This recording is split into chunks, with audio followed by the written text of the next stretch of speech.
Okay, so now we turn to California, and I've entitled this New Slow Growth is Here to Stay, at least for a while. So first I need to explain what does that mean.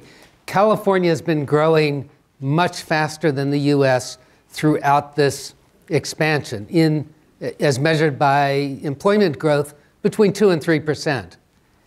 The slower growth now is going to be between 1 and 2%, and I want to explore why that's the case. And so to start out, I'm going to leave you with this image from Brennan's pub in Venice. Maybe some of you, while they're still open, went to the turtle races. The turtles are moving forward. They're moving towards the goal, but kind of slowly. So that's the visual image. But the way I want to do this is to first start off by talking about logistics and what does the data say. And the reason for doing that is that goods movement is a real good proxy for what's happening contemporaneously in the economy. And so I want to look at that from several different directions. But while I'm doing that, think about this risk of trade wars that David was talking about with respect to NAFTA, but also with respect to China. The latest policy briefing by the administration, written by a number of leading advisors and department secretaries vis-a-vis China, asks for the U.S. to take a hard line relative to China. The deficit has been expanding. In October, it expanded with China. And the rhetoric in the political campaign leading up to the presidential election was that deficit's going to be closed. So that's another risk relative to California that's very much tied to China. Slow growth in home construction. And we want to ask, how might these tax changes affect that? And then the forecast. So let's begin with logistics. What you see here is on the top line is the imports through the 3 major ports of California: Long Beach, Los Angeles, and Oakland. And you can see there's a nice increase. Now, a lot of that is transshipment. It's goods that come in from China and other manufacturing centers of Asia, come into Los Angeles and the Inland Empire, and then are shipped all over the country. But it is supporting our logistics industry, an important industry in the state. The bottom line, the red line, is exports. And you notice that over on the right-hand side, it's pretty flat. We're not getting much in the way of exports. Now, part of that is China has stopped accepting scrap from the US for recycling. And that was a big export through the Southern California ports. But another part of that, David showed you exports rising in the US.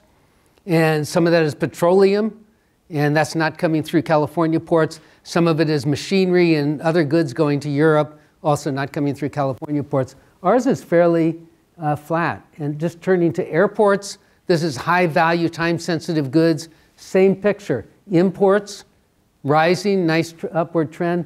Exports have been rising, but now have flattened out in the last year if you just move your eyes from left to right on that red line. Another measure of what's happening in the state is the movement of packaged goods, and that happens through our regional airports.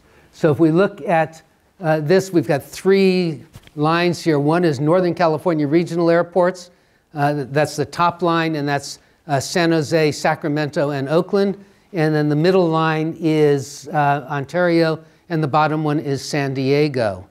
And what you notice there is that although there has been kind of an upward trend, again, as you move your eyes to the right-hand side, these things flatten out. So we're not seeing much growth, and certainly not growth in the same, at the same percentage as we saw before. And that's reflected in employment in transportation, warehousing, and utilities. So this sector, which is the logistics sector, has grown very fast. You see the dip there? And that's the Great Recession that's grown very fast coming out of that, and now slight upward trend. So this is all part of this slowing growth that we're seeing in California. And the reason for the slowing growth, and David alluded to this in talking about what happens in 2019 in the US, is that California's been ahead of the US and is really reaching our level of full employment. So what you see here, that red line is unemployment, and is coming down, and then it kind of ticks back up to just over 5%, and now it's back down to 4.9%. The blue blocks here are the 3-month moving average of payroll jobs, and that's coming down. And that's what you expect when you get to full employment. You get tighter labor markets, harder to bring people into the workforce, harder to hire people. So if we look at 2015, we had 41,000 jobs per month on average. 2016, it falls to 30, and 2017 to 22,000. So this is all part of this pattern of slowing growth relative to where we were in the earlier part of the expansion. And what is interesting is that it's no longer just in the Bay Area. In fact, it's mostly not in the Bay Area. This is Inland Empire, Sacramento and the Delta, the North Bay, and San Joaquin Valley. The only one to the left of that rust brown, so this is a percentage change in jobs over the last 12 months. The only one that's faster than the US, which is the rust brown, that is in the Bay Area and typically growing fast is Silicon Valley. And that's still just about at US rates. Everything else over on the right, San Francisco, San Diego, Los Angeles, Orange County, growing slower than the US. And then all the way over on the right, the mid-coast, barely growing at all. And keep that mid-coast in mind, because we're going to come back to that. But one way to tell whether or not you're at full employment is to look at the employment to population ratio. So there's a number of people who have payroll jobs divided by the working age population 18 to 64. And there's a long-term downward trend in California. Also in the US, this started in 1999. But if you notice that it drops very sharply in recessions and then starts to come back, and in the last one, so in 2001 dropped, it never made it back to 2001. Drops again in the Great Recession, and now it's above trend and still growing. So that suggests also that labor markets are tightening. But that's for the state as a whole. Let's look around the state. And so this is now, it's not age 18 to 64, but the entire population, because we don't have that disaggregation for today. But what this is the difference between the employment to population ratio today and the employment to population ratio at the peak of the last business cycle.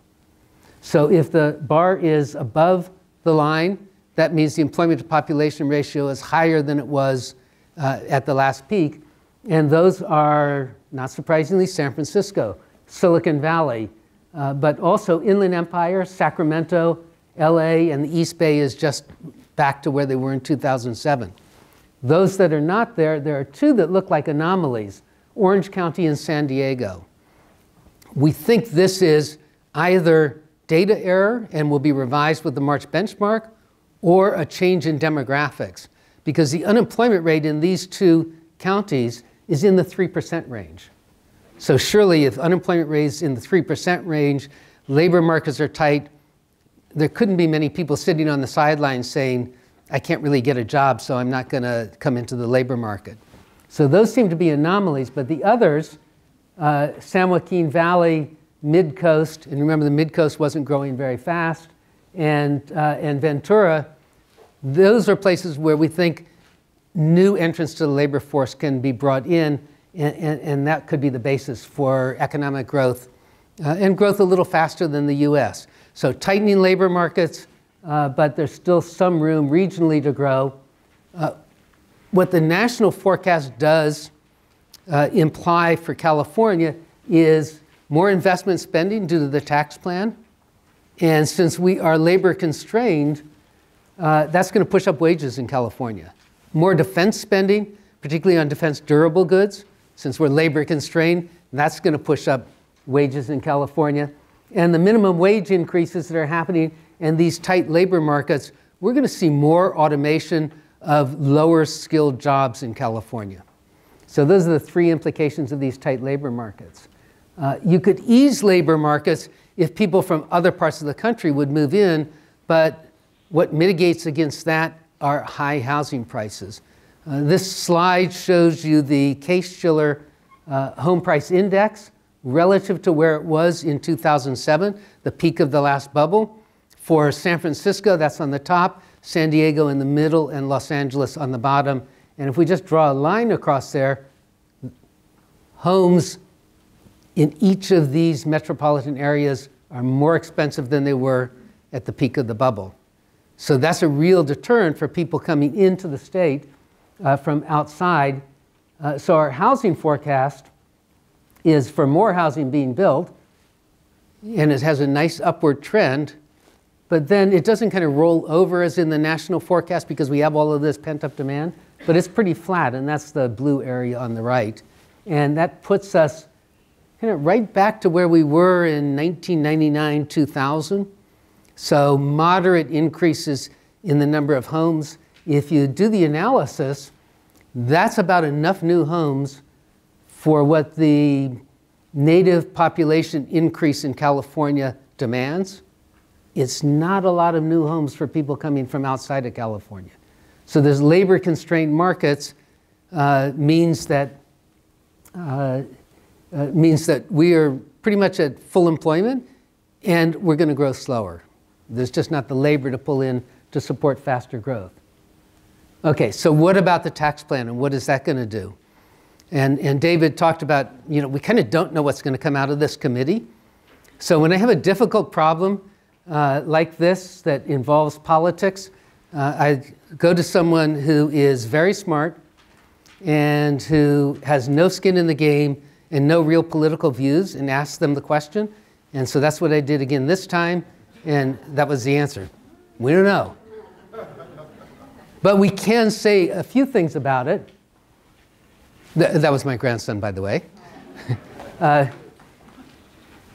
We can say a few things about it. One is that if there is a partial or complete loss of SALT, that's the state and local tax deduction, that's going to lower aggregate disposable income in California, and that means there's going to be less income available to purchase homes and less income available to purchase other goods and services. If there's a partial or complete loss of the mortgage interest deduction, then for buyers, at any given purchase price, that home's going to be more expensive, right? Because they can't offset some of that mortgage with the deduction. And the same is true if there's a partial or complete loss of property tax deductions. And so what does all that mean if this happens? Well, if that happens, then you've got a shift in demand. There's less demand, and prices for homes will fall. And so homeowners are going to suffer a loss in equity. So part of the impact of this, part of the cost of this in the tax plan will be borne by existing homeowners. So those of you who own homes, sorry, but part of it's going to fall on all of us who own homes in lost equity. Now, that might sound good. Home prices are going to fall because houses are more expensive. No, home prices fall because the available income to purchase them is going to be lower, and so homes will be less affordable, not more affordable. So it's kind of a double whammy.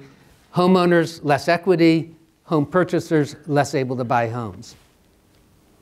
And with a lower effective price to sellers, you have a less of an incentive for home developers to build new homes.